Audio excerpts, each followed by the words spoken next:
New Zealand's diplomats are readying themselves for embarrassment after whistleblowing website Wikileaks released more than 250,000 United States Department documents. The documents are believed to include more than 1,000 cables between Washington and Wellington. Emma Branham reports. It's been labelled diplomatic dynamite.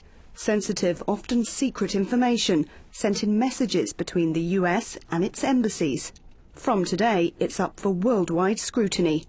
Whistleblowing website Wikileaks has begun a staggered release of more than 250,000 documents to media outlets around the world.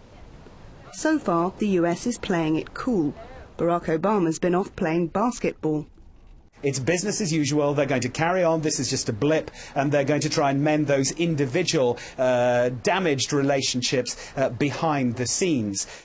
The US has been attempting damage limitation for weeks, but some of the information is incredibly damaging, such as how the Saudi Arabian king allegedly wanted to bomb Iran, how countries were being bribed to take Guantanamo Bay prisoners, and how the US military was operating in Yemen.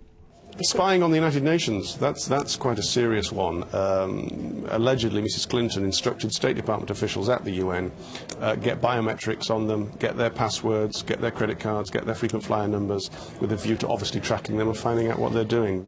Other information is just as embarrassing. Statements such as Putin's an alpha dog, Gaddafi has a hot Ukrainian nurse, and Germany's foreign minister doesn't know much about foreign affairs. It's thought that there are at least 1,000 documents that were sent between Wellington and Washington, and while we don't yet know what they contain, Prime Minister John Key's already admitted there'll be some documents that are likely to leave the government a bit red-faced. Emma Branham, 3 News.